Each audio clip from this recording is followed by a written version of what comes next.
Thank you so much, Michael, for being with us. And this is it. This is the culmination of 99 days of unity that then led into the 11 days of global unity and Peace Week. And this is kind of our final culmination. And would love to hear your thoughts on how do we move forward? How can we truly create peace through unity? Well, first of all, we have to have an understanding, what those words even mean. When we come to an understanding what unity means is that we are inextricably bound to the universal presence. We're one with the presence in a very way that a wave is at one with the ocean, ocean's waves, sun beams.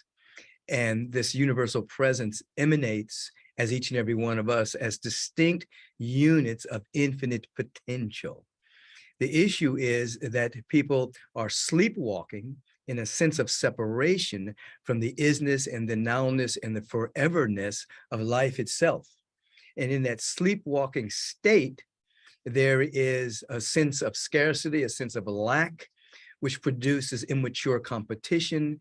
It produces jealousy, envy, malice, greed.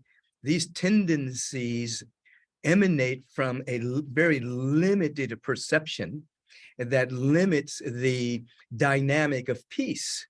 Now, peace, as I describe it, is the dynamic of harmonizing good. Peace is not merely the absence of conflict or intensity or negativity. Peace is a quality all of its own. It's a quality just like love. It's a quality like beauty and joy and harmony. It's a very real quality that's intrinsic to us. But when our perception is limited, we block our own peace. And so what happens is when individuals don't understand their unity, when they've fallen asleep to it, they move into the world with a limited perception. And from that limited perception, they produce very limiting experiences. And so we look at the world, and the world is the condensation of previously held beliefs, points of views, opinions. So when we look at the world of discord and tumult and worry and doubt and hate and wars and rumors of wars, that's the condensation of a perception of separation. So in order to have peace, we have to come back to a sense of unity, which we get either through pain or through insight. If an individual or humanity has enough pain, then they become available to more insight, more compassion, more love, but we don't have to grow that way anymore. Now the universal teachings have been centralized all around the globe. They're not, they used to be, hundreds of years ago, it used to be centralized around in singular figures, Kuan Yin, Jesus, Buddha, Zoroaster, individuals around the world, and they had cultural implications to it. Well, today, these teachings are everywhere. And they're not centralized around an individual. They are everywhere in our society. 40 years ago, these teachings were on the peripheral. Today, they're central. Everyone knows about the law of attraction. Everyone knows that your thoughts can either make you sick or make you healthy. Everyone knows that your perception produces experience. We all know this. So now that we all know this, now we have to all practice it at some level, which is what we're doing here on this particular conversation, and everything you have brought together over the past weeks and months is to go to a deep level of practice where our attention is so focused on unity and oneness, and our attention is so focused on being avenues of peace that we actually create a field rich for a quantum leap into an awareness of what's possible. Now, a quantum leap is going from one level of a consciousness to another without a ladder. It's a vibrational leap based on intention and based on availability. Now, going back to a previous point, there's a difference between the planet and the world. They're not synonymous. The planet is Mother Earth, Gaia, mainly water, 3/4 water, mountain ranges, rainforests, oceans, rivers, lakes, it's a living entity that's conscious. That's Mother Earth. And we're all simultaneously earthlings and spiritual beings having an earthling incarnation. But then there is the world. The world is not the earth. The world is a collection of agreements and points of view and opinions that have condensed themselves. So people can be any place on the planet, but be in different worlds based on their perception. So what we're doing here is trying to elevate people's awareness to come into a different world of view.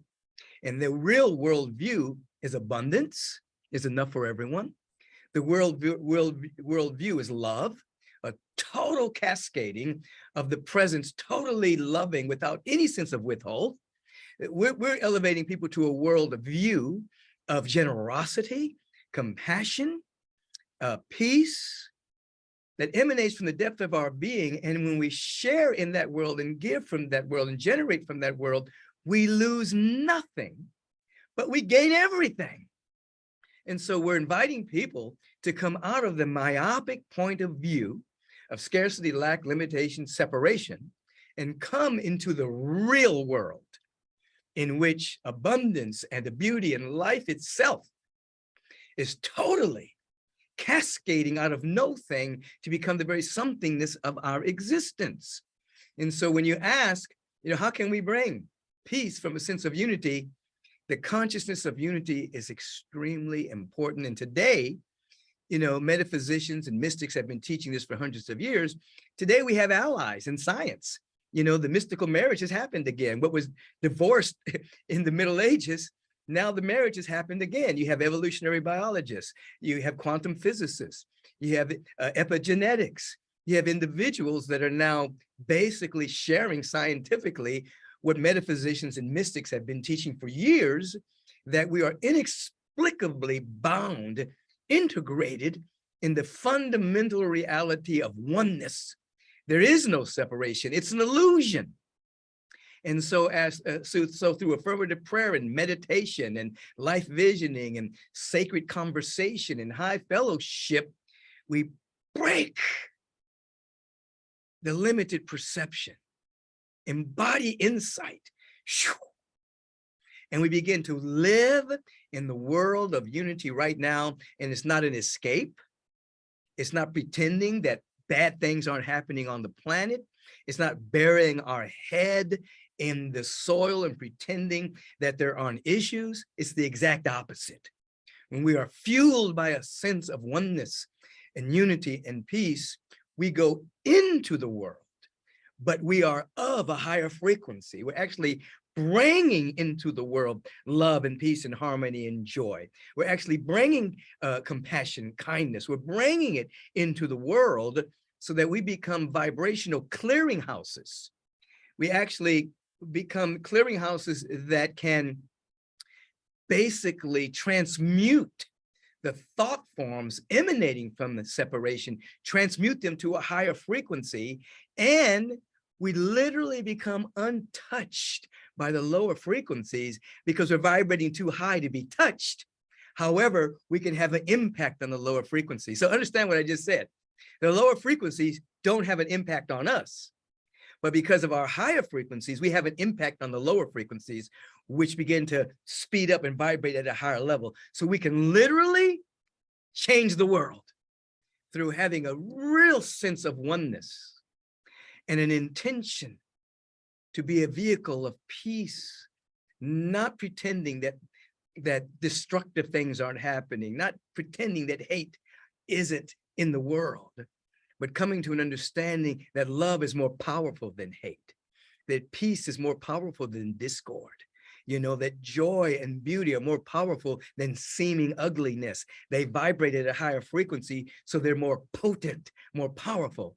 So our role is to absolutely be committed to having that active within us, becoming less reactive in the world, but more responsive from the frequency of unity and peace. And as that happens, we really become the harbingers and the ambassadors of a world that's trying to be birthed, whether we call it the beloved community, whether we call it Shangri-La, whether we call it paradise, whether we call it heaven on earth. It's not wishful thinking. It's a vibratory frequency of unity and peace that is embodied. Now, I use the word embodied on purpose because oftentimes, over the past 30, 40 years, people have been really interested in like channeled material coming through people and channeling this great universal truths. But today, we're to embody those teachings, not just rely on some channel, but to actually do our work so well that we actually become a living embodiment of peace and of love and compassion and generosity. Because when a human being, somebody who's in the body, embodies the truth that makes us free, it is way more potent than a channeler just channeling the information and not embodying it. But as we as human beings become dedicated to embodying it, there's a quickening of that quantum state that brings heaven to earth, not in some by and by, but through us as a living being, you see. And that's what we're called to do. That's our challenge today. That's basically what we are about, to take this incarnation and infuse it with such light and luminosity that the world changes from a glory to a greater glory, to better and better and better expressions of the love and the peace and the harmony that's intrinsic to us all. Yeah. So when we're listening to you speak, and we've had other amazing people like Jude Curvin, who just announced her unitive narrative, when we're in meditation, when we're in prayer, we're in that state, we remember it. But when we're out in the world, when we're working, when we're at the market, when we are seeing horrible things coming through the news, what's a practice, a tool for us to embody the oneness, to embody the higher vibration? I call some of the practices, one of the practices I've taught recently is called a transformational rant. What I mean is, recently I was traveling and I was at the airport, and the gentleman who was checking to see if you had a pre-checked ticket or not, as people were passing by, he was looking at the ticket and he was saying, hey boss, you're wonderful. Hey boss, you're great. You're sweet. He did this to every single person traveling all day long. And he was full of energy. So I thought to myself that we need to develop a transformational rant in our awareness. So as we're going through our day, either out loud when it's appropriate, or inside of our own consciousness, we say, you're great, you're wonderful, you're beautiful, that we so fill our mind with saying and having this inner conversation of you're beautiful, you're wonderful, you're magnificent, hey boss, you're great, so that begins to fill our mind. And we add that to this. If we are really about our own unfoldment, we don't have a lot of time to criticize others. If we are criticizing others, which means we're not using the time to improve ourselves. So if we're using the time to really up-level our own consciousness, we don't have time to criticize or gossip about anybody else. There's no time for it. And if you can go through a transformational rant and spend your time actually doing an inquiry of your own soul as to how you can be a better version of yourself, you don't have time for anything else. You're not looking for negativity. You're not projecting negativity. You're holding a higher frequency on the planet. So those are two things that I would offer. Create some kind of transformational rant in your awareness that's constantly repetitive until it's just automatic. You see somebody, you're beautiful. You don't have to say it out loud. It may not be appropriate to say it out loud. You're beautiful. You're wonderful. All of your needs are met. You're magnificent. You see? And then the other time is used, what is it within me that's trying to emerge now? What gift am I to give today? How can I serve today? If we do that, then the mind becomes more available to the truth and less available to being hijacked by the world. My mentor, Marshall Rosenberg, my favorite quote was, the greatest joy in life is to contribute to the well-being of another. Always ask, how can I make life more wonderful for you? And that was his transformational rant. That's right. And see, the key word, the key thing at our time, at this time in human history, is practicing that, because the teachings are everywhere. You have all manner of people now jumping up, putting up websites and teaching these principles. Many of them are novices, many of them are just started, but it's okay. There's nothing wrong with that, because they're teaching themselves as they're learning. But now it's everywhere. When I started teaching 40 years ago, people thought I was weird, you know what I mean? And exotic, and then that which was peripheral has now become central. So now it's all, people have caught up to the teachings. But now that we know this stuff, and it's again been proven by the allies of science and evolutionary biologists and quantum physicists, now it's time to practice, and to have a practice every single day, so that the embodiment takes place, so that we can actually be in the world fully, but be of the emerging paradigm that needs us to express itself on earth. It's not just going to come out of the sky and happen. It's going to happen through us, but there must be a vibrational match, which is why we meditate, which is why we affirmatively pray, which is why we vision, so that there's a match vibrationally within us, so that heaven comes to earth through us, not to us, but through us, and then ultimately as us. Yeah. Are you optimistic that? Yes. Yeah. I'm optimistic because an optimist is not someone who believes that there are no issues. An optimist is just someone who knows that there's a solution to every issue. So every issue that we're facing, there's already a solution to it. There's no water shortage. We're 3/4 water. So the technology already exists to convert water into drinkable water. It already exists. There's already technology to take the soils that we have rendered inert through the misuse of a crop rotation. There's already technology to transform the earth, that literally to transform the earth, to make it available for growing again. There's already technology to have 0 point free energy. There's already technology on the planet right now for healings and modalities of health that aren't yet available to the public. So there's already solutions to the issues that we're facing. So now that we're becoming incarnate beings, we're the ones who are breaking the old paradigm to setting these solutions free that heretofore have been held hostage for profit. You see, the old paradigm is holding many solutions at bay so it can continue to control and garner profit from the belief of scarcity or lack, which doesn't exist in a multidimensional universe. So as an optimist, I see solutions, even though I don't deny that there are issues. Beautiful. Thank you for that definition. Last question. Some say that heaven on earth is already here, and we just need to become in that same vibrational frequency like you were talking about. Others say that there has to be a mass collective, enough individuals need to embody the vibrational frequency before that happens. Is it which of those, or is it both? How do you? It's both. It's not an either or. Right now, heaven is here. Right now, infinite potential, infinite possibilities surrounds us right now. There's an eternal broadcasting throughout all creation, saying, let there be life, let there be light, let there be beauty. That's happening now.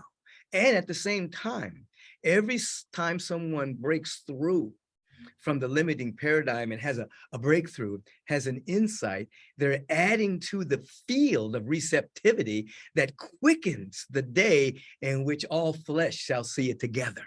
So it's both and. It's here and now, and many people are already living in it, and the people that are already living in it are adding a kind of a momentum so that other people can see it more quickly. In other words, the veil is thin, you see. And as anyone rises up, there's a quantum statement that's attributed to Jesus the Christ, Yeshua ben Joseph, when he said supposedly, as I am, lifted up, I draw all unto me. That's a quantum statement. As I go into a higher frequency, I bring everyone up. So as each and every one of us move up, and we don't, it's really no up or down in an infinite. It's really as we expand our awareness. We can use the word up and down as a linguistic convenience. We draw others into that frequency. So it's both. It's here now, and more people will see it as more people are being it. I've got to ask this last one.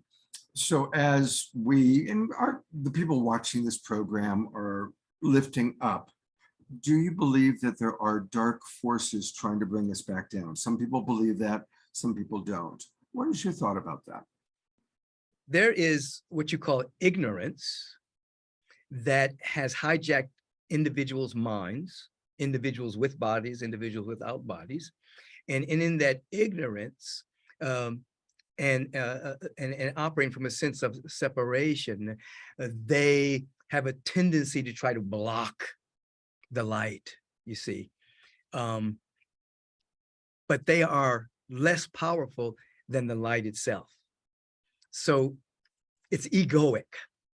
And whenever you rise, then the egoic dimension individually and collectively tries to suppress.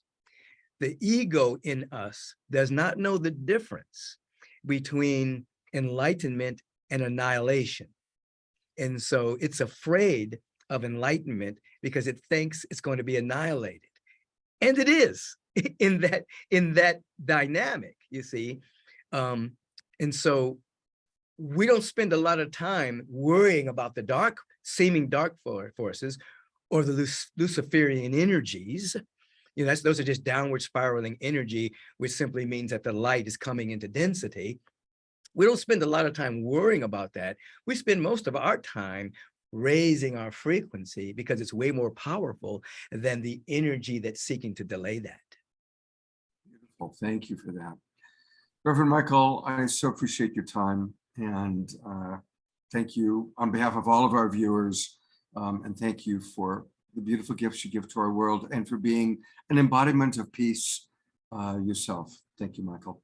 Hey, it is absolutely my joy to be with you. We here at the Agape International Spiritual Center are absolutely in alignment, in sponsorship, in vibration, and in frequency of all that's happening in this dynamic program. Thank you for the invitation. Viva la raising the vibrancy. Thank you. Yeah.